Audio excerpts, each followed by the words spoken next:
ဂျီးနီးယားပြည်နယ်မှာရှိတဲ့ Blue Ridge Mountains တောင်တန်းဒေသမှာ Desmond Doss ကသူ့ရဲ့မိသားစုနဲ့အတူကြီးပြင်းလာခဲ့ပါတယ်။သူ့မိသားစုမှာအကို Hall ရဲ့ဘာသာရေးကိုအလွန်အမင်းယုံကြည်လေးစားတဲ့သူမိခင်ဘာသာနဲ့အရင်ကစစ်သားဖြစ်ခဲ့ဖူးတဲ့ဖခင် Tom ရဲ့လို့မိသားစုဝင်3ယောက်ရှိပါတယ်။ဒီနေ့မှာ Desmond နဲ့ Hall တို့အကြားမှာအငြင်းပွားမှုတစ်ခုဖြစ်ပွားလာခဲ့ပြီးတော့အခြေအနေတွေကပိုမိုပြင်းထန်လာခဲ့တယ်။ကိုကာကွယ်နိုင်ဖို့အတွက် Desmond Hall ကအုတ်တုံးတုံးဖြစ် Hall ကိုရိုက်မိပြီး Hall တယောက်သေလူနီးပါးဖြစ်ခဲ့ရတယ်။အကိုဖြစ်သူအပေါ်မှာကျူးလွန်မှုကြောင့် Desmond တယောက်စိတ်မကောင်းဖြစ်ကအပြစ်ရှိသလိုလည်းခံစားလာရပါတယ်။မိခင်ဘာသာကလည်းလူသက်ချင်းကအပြစ်အကြီးဆုံးဖြစ်တယ်လို့ပြောဆိုခဲ့တဲ့အတွက်ကြောင့် Desmond ကသူ့ကိုယ်သူပို့ပြီးအပြစ်တင်လာမိပါတော့တယ်။15နှစ်ကြာမှဒေသခံဖျားเจ้าမှာကုညီလောက်ကင်နေတဲ့အချိန် Desmond ကလမ်းမပေါ်မှာမတော်တဆဖြစ်ပွားခဲ့တဲ့လူတဦးကိုမြင်တွေ့ခဲ့ပြီးအဲ့ဒီလူကိုဆေးရုံကိုပို့ဆောင်ပေးခဲ့ပါတယ်။ဆရာဝန်က Desmond ရဲ့လျင်မြန်သောဆုံးဖြတ်ချက်ကိုချီးကျူးကမင်းလူတယောက်ရဲ့အသက်ကိုကယ်တင်နိုင်ခဲ့တယ်ဆိုပြီးတော့ချီးကျူးခဲ့ပါတယ်။ဆေးရုံမှာဆရာဝန်တွေနဲ့သူနာပြုတွေအလုံးလုံးနေတာကိုကြည့်ရင် Desmond ရဲ့စိတ်ထဲမှာဆရာဝန်တယောက်ဖြစ်ချင်လာပါတော့တယ်။ဒါပေမဲ့ Desmond ကပညာရေးဆုံးခန်းတိုင်အောင်မသိယူနိုင်ခဲ့တဲ့အတွက်ကြောင့်ဆရာဝန်ဖြစ်ဖို့မဖြစ်နိုင်တော့ပါဘူး။အဲ့ဒီနေ့မှာပဲ Dorothy လို့ခေါ်တဲ့သူနာပြုတယောက်နဲ့တွေ့ဆုံခဲ့ပြီးတော့ချက်ချင်းပဲသူမကိုစိတ်ဝင်စားသွားခဲ့တယ်။စကားပြောခွင့်ရဖို့အတွက်သွေးလူဖို့ချက်ချင်းသဘောတူလိုက်တယ်။နောက်တစ်နေ့မှာ Desmond ကတရစွာဝစ်စင်ကဆေးရုံကိုပြန်ရောက်လာပြီးတဲ့နောက် Dorothy ကိုချစ်ရေးဆိုခဲ့ပြန်ပါတယ်။ပထမဆုံးချိန်တွေ့မှုမှာကောင်းမွန်ခဲ့ပြီးမပြောမဆိုနဲ့အနမ်းပေးလိုက်တဲ့အတွက် Dorothy တယောက်အနှဲငယ်တော့ရှက်ကိုရှက်ကန်းဖြစ်ခဲ့ရပါတယ်။ဒါပေမဲ့အချိန်တွေကြာလာပြီးတဲ့နောက် Desmond ရဲ့ကောင်မလေးအပေါ်ပိုးပန်းမှုဆွဲကြီးတဲ့အတွက်ကြောင့်နှစ်ဦးသားအဆင်ပြေသွားခဲ့တယ်။ Desmond က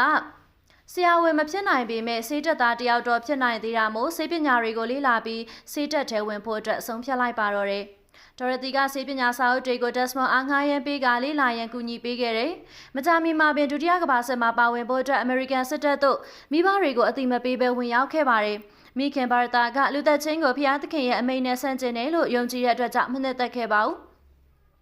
ဖခင် Tom ကလည်းစစ်တပ်ဝတ်ဆောင်ကိုမြင်ရင်အရင်စစ်မှတ်တမ်းများကိုပြန်လည်သတိရပြီးစိတ်ထိခိုက်ရတယ်။မကြာမီကာလအတွင်းမှာပဲ Desmond ကလည်းစစ်တပ်ဝင်တော်မယ့်အကြောင်းကို Dorothy ကိုပြောပြခဲ့တယ်။ဒါပေမဲ့လက်နက်ကင်စစ်သားမဟုတ်ပဲဆေးတပ်သားတယောက်ဖြစ်သားဝင်မယ့်အကြောင်းကိုရှင်းပြလိုက်တယ်။တက်ထဲကိုမသွားမီ Dorothy ကိုလက်ထပ်ရန်တောင်းဆိုခဲ့ပြီး Dorothy ကလည်းသဘောတူလိုက်ပါတယ်။ဖခင် Tom ကတိတ်ဆုံးသွားတဲ့စစ်တီရဲကောင်းများရဲ့တင်ကြိုင်းများရှိမှ Desmond ကိုတွေးဆောင်ကစစ်ရဲ့အတိတ်ပဲမဲမှုနဲ့သူ့ရဲ့သားများကိုထပ်ပြီးမဆုံးရှုံးနိုင်ကြောင်းပြောပြခဲ့ပါတယ်။ Desmond ကသူ့ယုံကြည်ချက်အတိုင်းစစ်တပ်ကိုထွက်ခွာခဲ့တယ်။ Fort Jackson မှာအခြေခံစစ်တနန်းတက်ချိန် Desmond ကလက်နက်ကင်ဖို့အတွက်လုံးဝကိုညှင်းဆန်ခဲ့တာ။သူကဖျားတရားကိုင်းဆိုင်သူဖြစ်ပြီးလူမသက်ချင်ကြောင်းလူတွေရဲ့အသက်တွေကိုသာကာကွယ်ချင်ကြောင်းပြောကတနက်မကင်နိုင်ကြောင်းပြောလိုက်တယ်။စနေနေ့ကိုဥပုံနေ့ဖြစ်သတ်မှတ်ထားကြောင်းရှင်းပြခဲ့ပါသေးတယ်။အဲ့ဒီကြောင့်အထက်ရရှိတွေကသူ့ကိုလက်နက်မကင်ရင်စစ်တပ်ထဲကိုဝင်လို့မရမယ့်အကြောင်းညင်းပယ်ကြပြီးမရမကဝင်လို့ရအောင်ဒုက္ခမျိုးစုံခံကစူးစမ်းခဲ့ပါတယ်။နောက်ဆုံးမှအထက်ရရှိတွေကဘလို့မှတားမရတော့တာကြောင့်စိတ်သက်သာဖြစ်တာဝန်ထမ်းဆောင်ရန်ခွင့်ပြုကြတယ်။1945ခုနှစ်မှာ Desmond ပါဝင်တဲ့အဖွဲ့ကိုတိုက်ပွဲဝင်ရန်ပို့ဆောင်လိုက်ကြပါတော့တယ်။ Hazel Ridge လို့ခေါ်တဲ့တောင်ကုန်းတစ်ခုကိုသိမ်းပိုက်ဖို့အတွက်ပါတဲ့။အဲ့ဒီတောင်ကုန်းကိုသိမ်းယူဖို့ခဲရင်လွန်တာကြောင့် American စစ်သားတွေအများအပြားကြာဆုံးခဲ့ရပါတယ်။ Desmond ကလက်နက်မကင်မဲ့ဒဏ်ရာရတဲ့သူတွေကိုအန်ရီရဲ့တွင်းထဲကနေကယ်တင်နိုင်ခဲ့တယ်။ညတညအတွင်းသူကတယောက်တည်းဒဏ်ရာစစ်သား85ယောက်ကိုကယ်တင်နိုင်ခဲ့ပါတယ်။မိမိအသက်ကိုမငဲ့ပဲဖျားသခင်ရေနောက်တစ်ယောက်လောက်ပဲကယ်ခွင့်ပေးပါလို့တောင်းဆုတောင်းခဲ့ပါသေးတယ်။ဒီလိုနဲ့ American တပ်က Hazel Ridge တောင်ကုန်းကိုသိမ်းနိုင်ခဲ့တယ်။ Desmond Doss က American သမိုင်းမှာလက်နက်မကင်ပဲသူရိယပွဲရရှိခဲ့တဲ့ပထမဆုံးတပ်သားဖြစ်လာခဲ့ပါတော့တယ်ရှင်။